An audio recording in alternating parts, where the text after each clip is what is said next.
दोस्तों, जैसा कि आप सभी जानते ही हैं, जो भी मनुष्य इस धरती पर जन्म लेता है उसे एक ना एक दिन इस भौतिक शरीर को त्यागना ही होता है। यही सृष्टि का नियम है और यह सर्वदा उचित है। परंतु जब चर्चा किसी अवतार के मृत्यु की होती है, वह वास्तुतः इसका अर्थ मृत्यु नहीं होती है, क्योंकि अवतार कभी मरते नहीं है।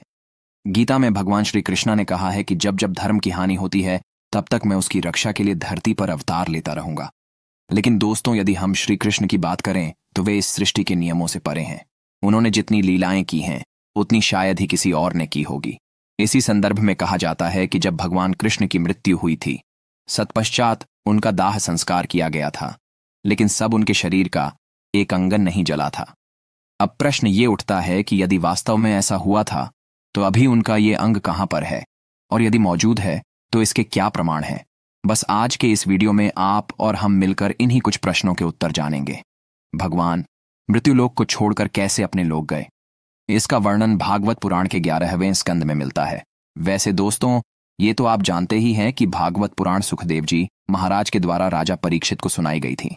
इसके 11वें स्कंद में सुखदेव जी परिचित से कहते हैं कि भगवान कृष्ण ने विचार किया कि यदुवंशी अभी भी पृथ्वी पर है और मुझ पर आश्रित हैं, और ये यदुवंशी धन, जनबल, घोड़े आदि के माध्यम से बहुत ही बलशाली हैं और पृथ्वी पर अपनी मनमानी करते रहते हैं। यहां तक कि साक्षात देवता गण भी उन्हें पराजित नहीं कर सकते हैं। इसलिए मुझे यदुवंश के लोगों में आपसी कला उत्पन्न करनी ही होगी। उसके बाद ही मैं अपने धाम वापस लौट सकूंगा। उस समय भगवान श्री कृष्ण द्वारका नगरी के राजा थे।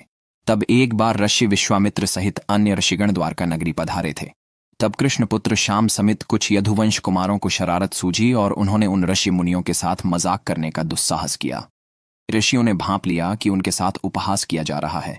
तब उन्होंने शाम को शराप दिया कि एक दिन उसका तत्व, उसके कुल का नाश होगा। उन सबके जाने के पश्चात द्वारका में कुछ दुर्भाग्यपूर्ण घटनाएं, उत्पाद और अपशगुन होने लगे। कभी यदुवंशियों की बुद्धि भ्रष्ट होने लगी और वे आपस में झगड़ने लगे। इस लड़ाई ने इतना भयंकर रूप ले लिया कि सभी यदुवंशी मृत्यु को प्राप्त हो गए। इस प्रकार से ऋषियों द्वारा दिए गए श्राप के कारण यदुवंश का नाश हुआ। गांधारी द्वारा दिया गया श्राप भी पूरा हुआ। ये श्राप उन्होंने महाभारत युद्ध में अपने पुत्रों की मृत्यु से शोकाकुल होकर श्री कृष्ण को दिया था। इस घटना के पश्चात बलराम जी चिंतन में लीन हो गए और ध्यान में रहकर ही उन्होंने अपने भौतिक शरीर को त्याग दिया। कुछ समय पश्चात भगवान श्री कृष्ण एक पीपल के वृक्ष के नीचे बैठकर तभी दिशाओं से अंधकार को नष्ट कर प्रकाशमान कर रहे थे। उस समय भगवान के बैठने की अवस्था कुछ ऐसी ही थी कि वे अपनी दाहिनी जांघ पर पाया चरण रखे हुए थे। उनके चरण कमलों की आभा रक्त के समान प्रतीत हो रही थी। तभी एक बहेली ने दूर से भगवान के श्रीचरण कमलों को देखा, जो उसे हिरण के मुख्य समान नजर आ रहे थे। उसने हिरण समझकर भगवान की देह को पाण से भेद दिया। इसके पश्चात भगवान अपने शरीर समेत भागवत धाम के लिए प्रस्थान कर गए। लेकिन अनेक मान्यताओं और लोक कथाओं के अनुसार पांडवों द्वारा उनके शरीर का अंतिम संस्कार करने का उल्लेख भी मिलता है। अंतिम संस्कार के समय उनकी देह पूरी तरह से जलकर पंचतत्व में विलीन हो गई, परंतु उनका दिल नष्ट नहीं हुआ और अंत तक जलता ही रहा। तब उनके हृदय को जल में प्रवाहित कर दिया गया। उनकी देह का ये हिस्सा राजा इंद्रधनु को प्राप्त हुआ। वे भगवान जगन्नाथ के परम भक्त थे। उन्होंने इस हृदय को भगवान जगन्नाथ की लकड़ी से निर्मित प्रतिमा में स्थापित करवा दिया और आज भी ये हृदय उसी प्रतिमा में मौजूद है। यहां पर भगवान जगन्नाथ अपने भाई बलराम तथा बहन सुभद्रा के साथ विराजमान हैं। क्योंकि ये मूर्तियां लकड़ी से निर्मित की गई हैं, इसलिए इन्हें हर 12 वर्षों में बदला जाता है। लेकिन हर बार श्री कृष्ण का हृदय पुरानी मूर्ति से निकालकर एक नई मूर्ति के होल के अंदर सुरक्षित रख दिया जाता है। परंतु जब भी यह अनुष्ठान किया जाता है, उसे समय पूरे शहर की लाइट बंद कर दी जाती है। इसके पीछे लोगों की मान्यता है कि यदि उनका हृदय सूर्य की रोशनी अथवा किसी भी अन्य विद्युतीय प्रकाश के संपर्क में आता है तो इसमें ऐसा कंपन होने लगता है जैसे कि ये किसी प्रकार का कोई उपकरण हो। इसके अलावा जो पुजारी इस अनुष्ठान को करते हैं, उनकी आंखें तथा हाथों पट्टियां बांधी जाती हैं ताकि वे ना तो इसे देख सके और ना ही इसे छू सके। साथ ही साथ मंदिर के अंदर का फोटो लेना भी पूरी तरह से वर्जित है। इसके अलावा तब से लेकर आज तक इस मंदिर में रहस्यमय ढंग से चमत्कार होते आ रहे हैं, और कुछ चमत्कार तो ऐसे हैं जिन्हें आज भी खुली आंखों से देखा जा सकता है। इसमें सबसे बड़ा चमत्कार जुड़ा है मंदिर की ध्वजा से, जो सदैव हवा के विपरीत दिशा में लहराता है। इस ध्वजा को हर दिन बदला जाता है। इस प्रक्रिया में एक पुजारी को ऊंचे गुम्मद पर चढ़कर ध्वजा बदलनी होती है। इस ध्वजा की छाया दिन में किसी भी समय जमीन पर दिखाई नहीं देती है।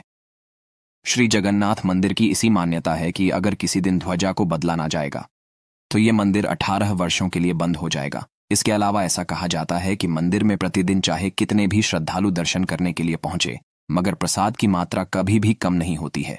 जहां के विशाल रसोई को प्रतिदिन लगभग 800 लोग मिलकर बनाते हैं। यह प्रसाद भी अनोखे तरीके से पकाया जाता है। इस प्रसाद को पकाने के लिए बर्तनों को एक के ऊपर एक रखा जाता है, मगर इसमें चमत्कार ये है कि इस प्रक्रिया में सबसे ऊपर रखे गए बर्तन का भोजन सबसे पहले पकता है और फिर नीचे वाले बर्तनों की सामग्री तैयार होती है। इसके साथ ही मंदिर पर लगा सुदर्शन चक्र आप किसी भी दिशा से देख सकते हैं। ये हर तरफ से देखने में ऐसा प्रतीत होता है कि ये चक्र आपके सामने ही लगा है। इस मंदिर की गुम्मद के ऊपर न कभी कोई पक्षी बैठता है और न ही कभी कोई विमान इसके ऊपर से गुजरता है। इसके अलावा भी दोस्तों, ये मंदिर अनगिनत रहस्यों को अपने अंदर समेटे हुए है। तो इन्हीं कुछ संकेतों से पता चलता है दोस्तों कि आज भी इस मंदिर में भगवान श्री कृष्ण की शक्ति मौजूद है। इसी के साथ हमारी ये कथा भी यही समाप्त होती है।